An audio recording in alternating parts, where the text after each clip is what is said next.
রাত বাজে 12টা। কথাটা শোনার পর মনে হইলো ওরে না চুদলে আমার রাইতে ঘুমইব না। এই জন্যই আমি চুদার জন্য চলে এলাম। মানে শুনো ভাই, কথার আগে একটা কথা বললানি, পরে আবার আমার ভুল বুঝবা। বিষয়টা আমি আগেই ক্লিয়ার করি। দেখো ভাই, আমি মেয়েদের প্রচুর রেসপেক্ট করি, কিন্তু আসলে ভাই বাস্তব জীবনে সবাইকে রেসপেক্ট করা কিন্তু উচিত না। এখন মনে করো যে নর্মাল ভালো সাধারণ একটা মেয়েকে আমি রেসপেক্ট করলাম, এখন সেই সেম রেসপেক্টটা যদি আমি একটা খানকি মাগিরে করি, তাহলে কিন্তু ভাই রেসপেক্টের ওই মূল্যটা থাকলো না, ওই শব্দের কোনো দাম থাকলো না। এখন আমার বলার দরকার, আমি বলছি, তুই বুঝলেও বলো, না বুঝলেও ভালো, চুদাই বেড়াই গে সেটা আমার দেখার বিষয় না। এখন ভাও কথা না চুদে মেন টপিকে আসি। এখন তোমার এটা মনে রাখা উচিত ছিল যে তাদের একটা ঘাটতলা ছেলে আছে।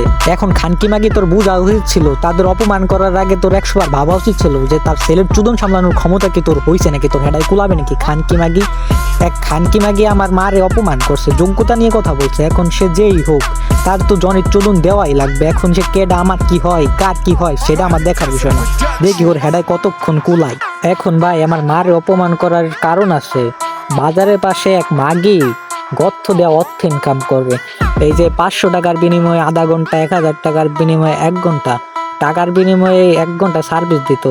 এখন ভাই গরিব মানুষ ভাই, হাতে টাকা পয়সা থাকে না, সবসময় ডিপ্রেশনে থাকি। তো ভাবলাম যে মাগের দ্বারে আমি একদিন সার্ভিস নিলে আমার ডিপ্রেশনটা একটু হালকা হইতে পারে, মনটা একটু হালকা হইতে পারে। তো যেই বাবা সেই কাজ, একদিন গেলাম তার কাছে সার্ভিস নেওয়ার জন্য।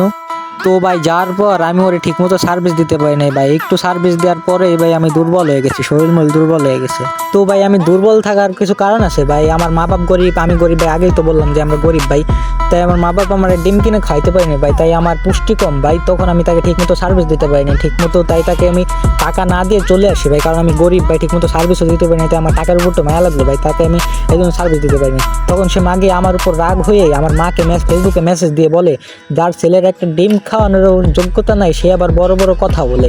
ভাবছিলাম যে লিমিটের ভিতরে বলবো, কিন্তু তুই খানকি মাগে লিমিট ক্রস করে ফেলছিস। মাদার চোদের বাচ্চা, মাদার চোদ খাওয়ানোর ওই আমার মারে বলেছে, ওই বলে যোগ্যতা নাই। খানকির বাচ্চা, খানকি খাওয়ানোর শুয়োরের বাচ্চা। এখন যোগ্যতা না থাকার কথা, আসলে ভাই যোগ্যতা না থাকার কথা। আমার মা তো বাড়ি জায়গা চোদা খায়, টাকা আনে না তোর মার মতো। খানকির বাচ্চা খানকি। আমরা প্রতিদিন মনে করে বুঝোস নাই, নতুন নতুন বাপ বানায় না, বুঝোস নাই।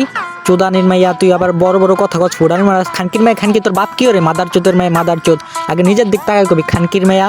আর ডিম ডিম তোর পিছন দিয়ে ঢুকাই তুমি খানকির মাইয়া, তুই আমার সামনে পড়িস মাদার চোদ খাওয়ানার।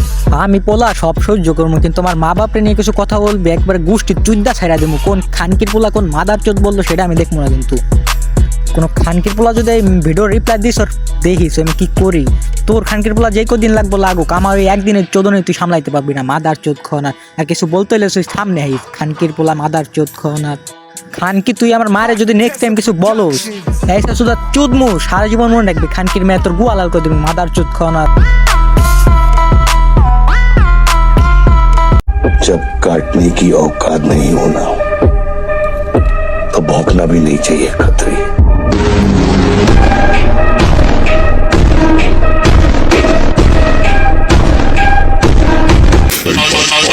মন বড় তো ঝামেলা, মায়ের অথবা গিফট যেটাই হোক আমি আবার হেঁটা বইরা দেই।